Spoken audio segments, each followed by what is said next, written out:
Hello guys! Wow! We're here! Magbabike tayo. After 2 years, babalik tayo sa pagbabike. Alam naman natin na ang Pray and Love TV vlogs nagsimula sa pagbabike. Noong ako'y nasa Negros, 2 years ago, pumupunta tayo sa mga liblib na lugar para magmisa, to celebrate the Holy Eucharist, to meet the people, and to share the gospel doon sa mga lugar, communities na mahirap puntahan. Pero dahil sa pagbabike, tayo ay nakapunta doon at nagkaroon ng opportunities to love and serve the Lord. Nabuhay ang Pray and Love TV. And after 2 years, eto, yay! May bago akong bike. Hindi lang siya brand new, second hand, surplus Japan.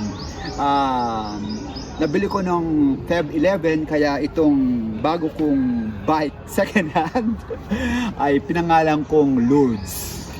At ngayon, gagamitin natin siya dahil magmimisa tayo sa may Our Lady of Guadalupe sa may Deca Subdivision.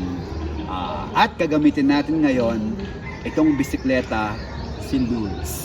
Okay? At gaya ng dati, experience natin, may kasama akong mga sakristan na masipag na tumutulong para sa pag-serve sa Holy Mass, sa pag-share ng mabuting balita doon sa Negros nung nagsisimula ang Pray and Love TV. At dito ngayon sa Tugbok, may sakristan din akong makakasama. Legit siyang Davaoenyo. Kaya eto siya ngayon, si Brother Yuri. Hello guys.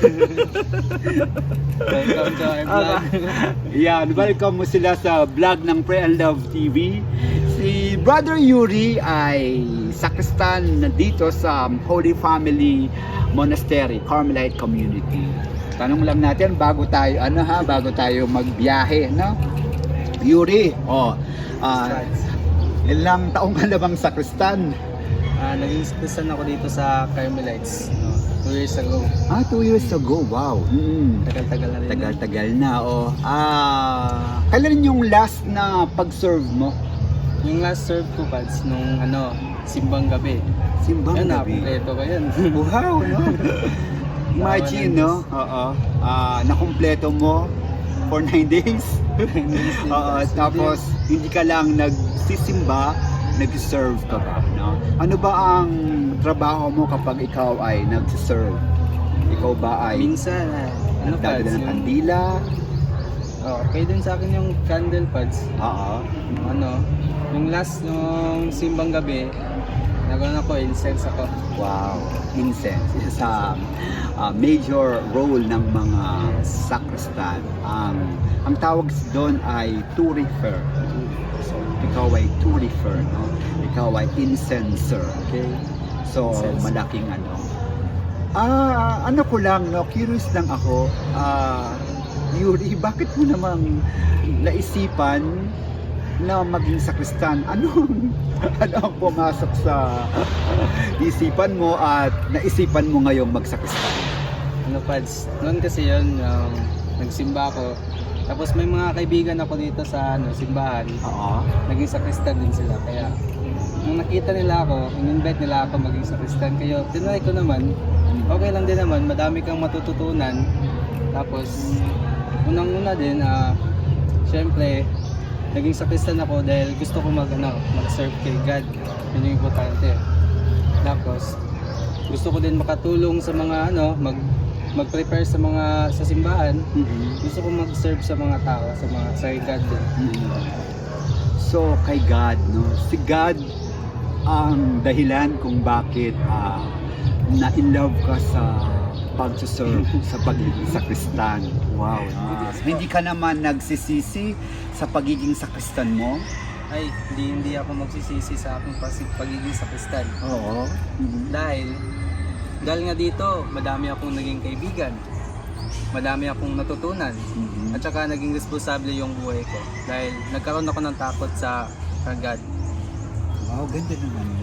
So forever maging sakristan. You will try your best, no? Hanggang sa ano makakaya ko. Wow.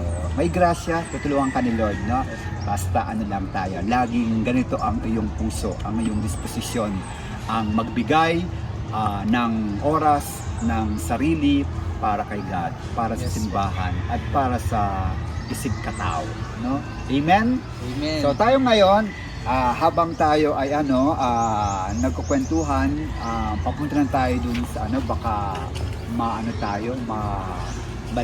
no? So malapit lang naman to aming pupuntahan, hindi lang naman siya siguro isang oras, no? Mga lang naman to, mga 15 minutes nandun na kami sa Our Lady of Guadalupe Parish.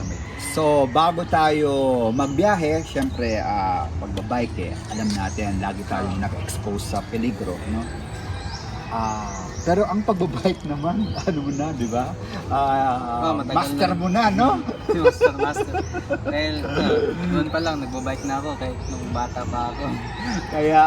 Kaya ikaw ang sakristan na talagang pinili dahil ang pagbabike naging hindi lang hobby, kundi ngayon magagamit din para instrumento ka ni Lord para mag-serve at i-share yung good news, no? At bago tayo lumarga, magbiyahe, so ibigay ko tong missionary cross, Carmelite cross to, no? So meron siyang isang star ng Carmel. Actually, 3 ang star ng Carmel Yung 3, yung Marian tradition, Prophet Elijah tradition, at saka yung Elisha tradition. Pero missionary cross to. So bago tayo magbiyahe, ipasok ko muna sa kapatid, ha? Brother Yuri, yan, bago ka mag-serve. Okay? Yan. So, handa na tayo, no? Yes, nandito po. na rin yung gamit ko, backpack Kompleto ko. na. Nandito si Yuri, kompleto na. Handa na sa pag-serve.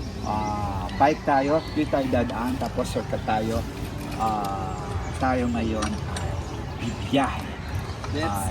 Let's go! So, mauuna ang ating kapatid. Yan. Handa ka na, Yuri? So, lead the way, okay? Okay. Oh, tagal-tagal ko na rin hindi nagbabike.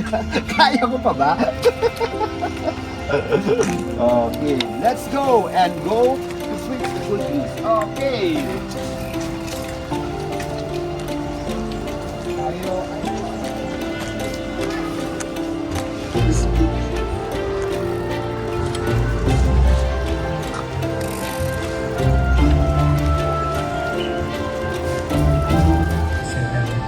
Give us this day our daily bread, and forgive us our trespasses, as we forgive those who trespass against us.